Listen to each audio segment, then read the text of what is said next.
Hello everyone, welcome to Theory of Biology and this is part 2 of replication process. So in part 1 replication process we had discussed different type of enzymes जो कि replication process में अलग-अलग steps में help करने वाले थे. We have discussed different type of DNA polymerase enzyme, primase, helicase, ligase and so many enzymes, even the topoisomerase. So आज की वीडियो में हम ये देखेंगे कि किस तरीके से ये enzymes अपना रोल प्ले करेंगे in different steps. So the replication process, which is actually the making of the another DNA molecule, this process completes or it proceeds into 3 different steps. The first step is the initiation. The second step is elongation and the third one is a termination. That means the end of the replication process. तो सबसे पहले हम शुरू करते हैं initiation step से. देखिए initiation step की जब हम बात करें यानी कि जब आपके पास रेप्लिकेशन प्रोसेस शुरू होने वाली है, यहाँ पे मैं आपको एक थोड़ी सी बात क्लियर कर दूं. मोस्ट ऑफ द स्टूडेंट्स इस थोड़ा सा जो प्रॉब्लम फेस करते हैं वो ये है कि मैम कितना इंफॉर्मेशन या कौन से स्टेप पे इनिशिएशन खत्म होगा और कब इलोंगेशन शुरू होगा, कब टर्मिनेशन स्टेप आएगा. तो इन तीनों ही स्टेप्स में क्लियर डिस्टिंक्शन होना बहुत जरूरी है. कौन कौन से पॉइंट्स है जो कि सिर्फ इनिशिएशन में आपको बताने हैं, कितनी बात आपको सिर्फ इलोंगेशन फेज की करनी है और कहां पे आपको रेप्लिकेशन का टर्मिनेशन पॉइंट बताना है. तो ये चीजें बहुत ही अच्छे से हम क्लियर करेंगे. तो सबसे पहले शुरू करते हैं इनिशिएशन के बारे में. देखिए मैंने आपको ये बताया था कि डीएनए में बहुत सारे, अगर हम बात कर रहे हैं प्रोकैरियोटिक सिस्टम की, तो प्रोकैरियोटिक सिस्टम मोनोरेप्लिकॉनिक होता है. मोनोरेप्लिकॉनिक का मतलब एक ही डीएनए का फंक्शनल सेगमेंट है जो कि रेप्लिकेशन यूनिट की तरह काम कर रहा है. क्लियर है. और अगर हम यूकैरियोटिक सिस्टम की बात करें तो दैट इज अ मल्टी रेप्लिकॉनिक. और अभी हम डिस्कस कर रहे हैं replication process in prokaryotic system यानी कि हम बैक्टीरियल सिस्टम की बात करें. तो जब भी हमारे पास एक डीएनए का ऐसा मॉलिक्यूल जो कि एक फंक्शनल यूनिट की तरह काम कर रहा है जिसमें रेप्लिकेशन जस्ट शुरू होने वाला है, तो उस पर्टिकुलर पॉइंट को यानी कि जो ओराई साइट होती है, the origin of replication site, उसको आइडेंटिफाई करने की रिस्पॉन्सिबिलिटी जिस प्रोटीन की होती है, जो मैंने आपको बताया था लास्ट क्लास में, that is a DNA A protein. Clear है. मैंने आपको 2 प्रोटीन बताए थे, DNA A and DNA B. मैंने आपको बताए थे DNA A and DNA B, इस तरीके से मैंने वहां पे लिखा था. क्लियर है. तो जो डीएनए ए प्रोटीन होता है, ये प्रोटीन का नाम है. ये प्रोटीन क्या करेगा, ये उस ओराई सी साइट को यानी कि point of replication, origin of replication site को आइडेंटिफाई करने में हेल्प करेगा. और जैसे ही पता चल जाएगा कि इस पर्टिकुलर पॉइंट से रेप्लिकेशन शुरू होने वाला है, वहां पे हाइड्रोजन बॉन्ड जो है बिटवीन द बेस पेयर्स, वो क्या होने लग जाएंगे, मेल्ट होने लग जाएंगे. तो जैसे ही मेल्टिंग शुरू होगी, हमारा डीएनए मॉलिक्यूल इस तरीके से अनवाइंड होना शुरू हो जाएगा, यानी कि दोनों के दोनों जो पेरेंटल स्ट्रैंड्स है वो सेपरेट होना शुरू हो जाएंगे. ठीक है. वहां पर दोनों स्ट्रैंड्स की स्टेबिलिटी के लिए हमारे पास एसएसबी प्रोटीन थे. और फर्दर जो डीएनए स्ट्रैंड्स को जो अनवाइंड कर रहा था वो कौन सा एंजाइम था, वो आपके पास डीएनए बी यानी कि हेलिकेज एंजाइम था. डीएनए ए ने आइडेंटिफाई किया था ओरिजिन ऑफ रेप्लिकेशन पॉइंट को, डीएनए बी जिसको आप हेलिकेज एंजाइम भी बोलते हैं, हेलिकेज एंजाइम फर्दर अनवाइंड करता है. आई hope this point is clear. तो आपकी बहुत ही इजी इस इनिशिएशन स्टेप को करने के लिए मैंने कुछ पॉइंट्स यहाँ पे लिखे, आप इनको नोट डाउन कर लीजिएगा. देखिए, binding of DNA A protein to the ori से, this will happen in the initiation phase. The second is loading of DNA helicase, because helicase enzyme जो है वो कुछ सब यूनिट से मिलकर बना होता है, आइडेंटिकल सब यूनिट से. तो एक क्लैंप की तरह एक डीएनए स्टैंड के ऊपर होल्ड हो जाएगा या लोड हो जाएगा, आप बोल सकते हैं. तो loading of DNA helicase enzyme that will further unwind the DNA stand. Then this helicase it open this helix, क्योंकि because DNA is a double standard helical structure ना, तो it will open that helical structure and it will bind the enzyme which is primase. I hope आपको पता होना चाहिए कि primase enzyme वही है जो कि प्राइमर आपके पास, देखिए लास्ट में एज लगा है, इसका मतलब ये पर्टिकुलर जो प्रोटीन है ये एक एंजाइम की तरह काम कर रहा है. बट ये एंजाइम करेगा क्या, ये प्राइमर्स को ऐड करेगा. What is primer? Primer is a short segment of the RNA here. Okay. The fourth step is synthesis of RNA primer, means this primase enzyme, it will add the nucleotides which is just related to the RNA and it will form a short segment of the RNA that is known as the RNA primer. So this synthesis of RNA primer, it is also going in this initiation step. Clear?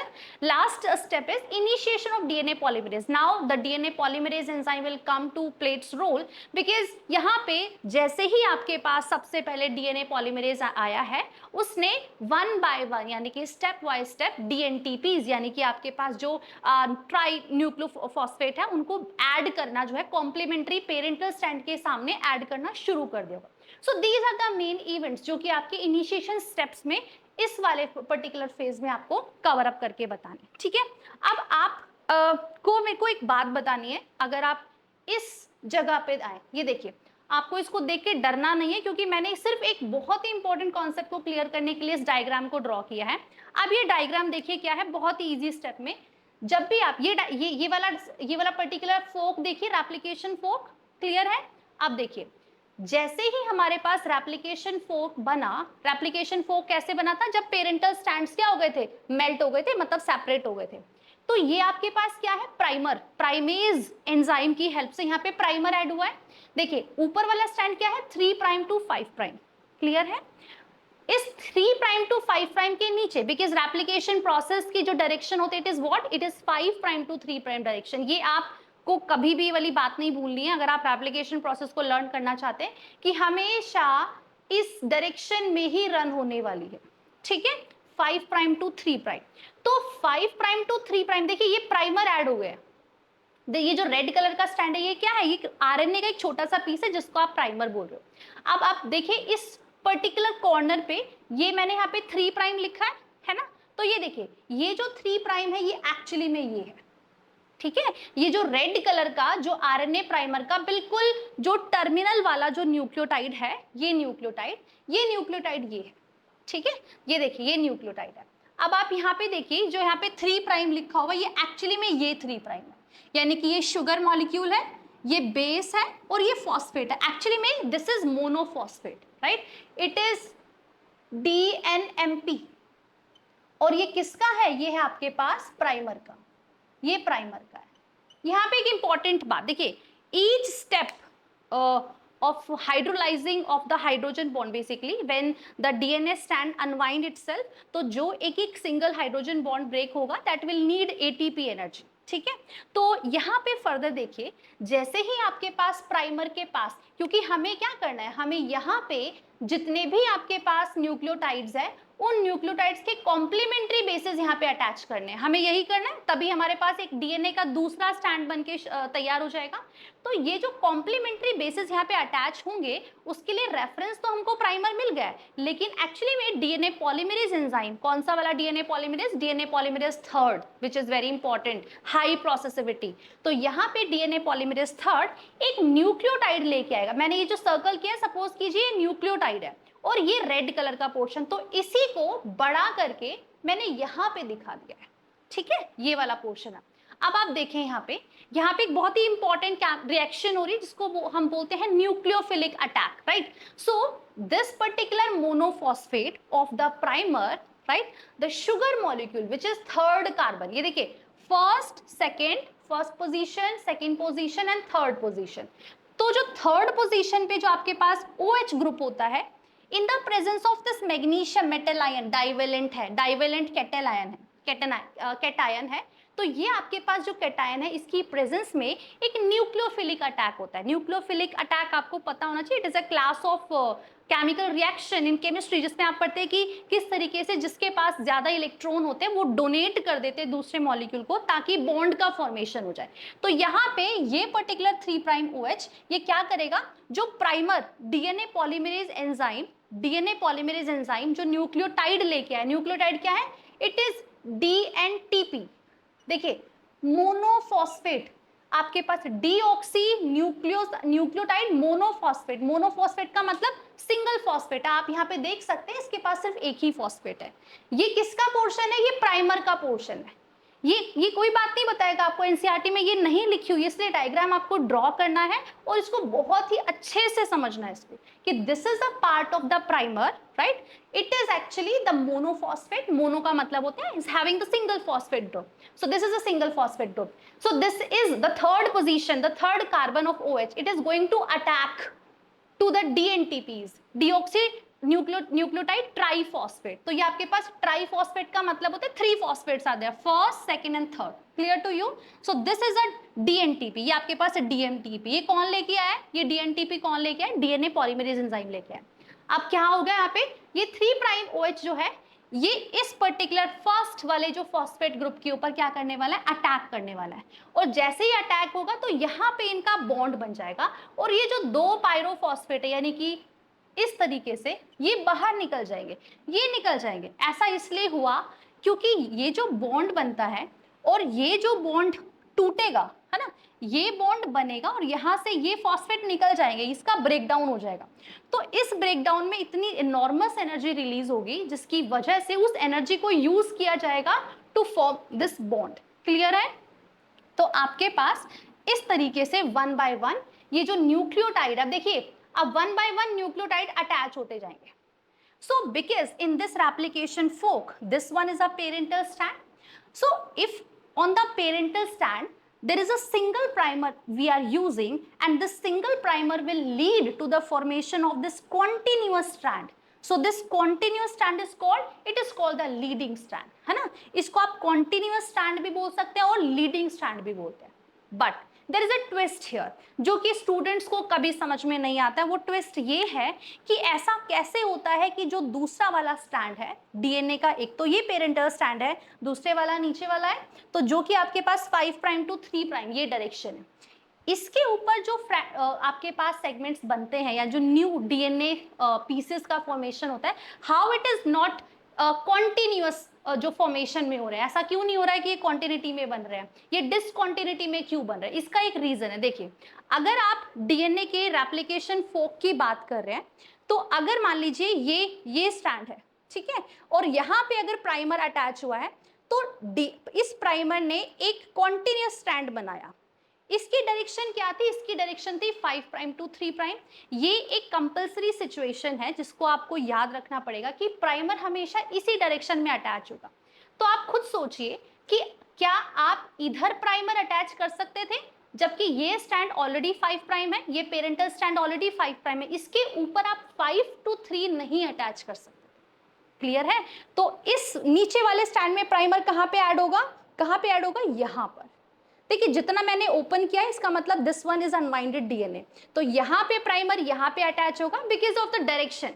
Direction he specify करती है कि किस direction में replication होनी है। तो इसीलिए आपके पास जैसे जैसे डीएनए अनवाइंड होता जाएगा वैसे वैसे छोटे छोटे प्राइमर्स ऐड करके और डिसकॉन्टिन्यूअस पैटर्न में आपके पास जो डीएनए की मॉलिक्यूल का फॉर्मेशन है, डीएनए स्ट्रैंड का फॉर्मेशन है, वो होता चला जाएगा।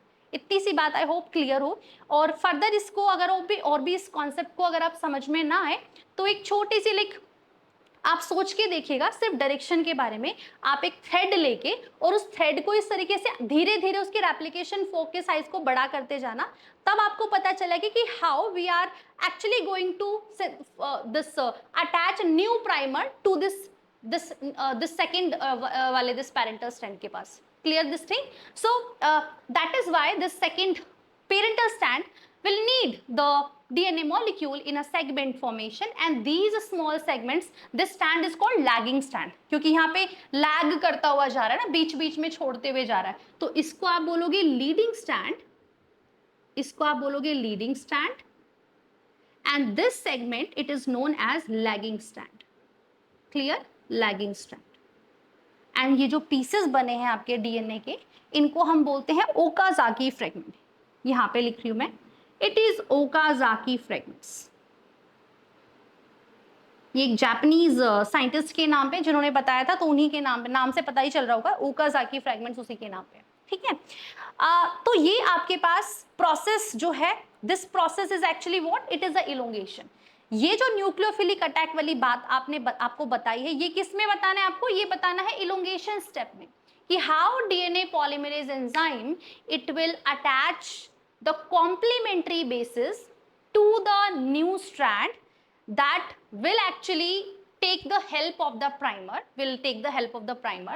As a reference, as a template, ताकि one by one DNA polymerase उसको अटैच करते चले जाए। I hope this thing is clear to you. तो फर्दर ये प्रोसेस जब तक जितनी बड़ी रेप्लिकॉन का साइज है तब तक वो इलोंगेशन प्रोसेस चलती जाएगी। आपको इसको बार बार रिपीट करके बताने की जरूरत नहीं अपने आंसर में। Now the last step which is the termination. ठीक है, टर्मिनेशन में आपको क्या बताना है, देखिए टर्मिनेशन में ये होगा कि जब हमारे पास ये जो डीएनए के स्ट्रैंड है, सपोज कीजिए कि यहाँ पे ये जो पर्टिकुलर सीक्वेंस है इसको हम बोलते हैं terminal sequence. Terminal sequence DNA के स्ट्रैंड में या रेप्लिकेशन यूनिट में जब एक 23 बेस पेयर का कोई टर्मिनेशन सीक्वेंस आ जाएगा, जैसे ही टर्मिनेशन सीक्वेंस आएगा तो यहाँ पे कुछ टर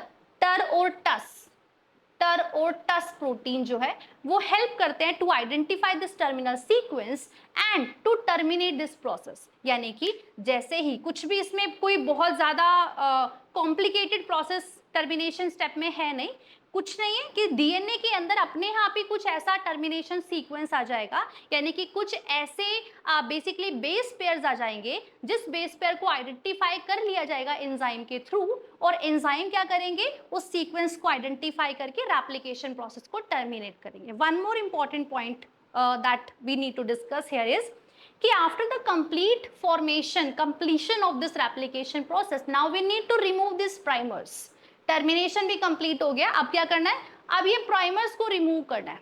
सो प्राइमर को रिमूव करेंगे हम डीएनए पॉलीमरेज फर्स्ट की हेल्प ले सकते हैं, सेकंड की हेल्प ले सकते हैं, और जैसे ही आप ये प्राइमर्स को रिमूव करोगे तो आप खुद सोचिए यहाँ पे तो निक्स क्रिएट हो गए, यानी कि गैप क्रिएट हो गए, राइट। और गैप की फिलिंग के लिए हमारे पास अगेन डीएनए पॉलीमरेज एंजाइम आएगा जो कि यहाँ पे रिमेनिंग जो ये गैप क्रिएट हो गए हैं जहाँ पे बेसिस नहीं है, न्यूक्लियोटाइड्स नहीं है, इन न्यूक्लियोटाइड्स को फिल करने के लिए, और फर्दर इन फ्रेगमेंट्स को यानी कि ओकाजाकी फ्रेगमेंट्स को अटैच करने के लिए कौन सा एंजाइम आएगा यहाँ पे, लाइगेज एंजाइम। तो लाइगेज एंजाइम यहाँ पे ओकाजाकी फ्रेगमेंट्स को जोड़ने के लिए अपना रोल प्ले करेगा।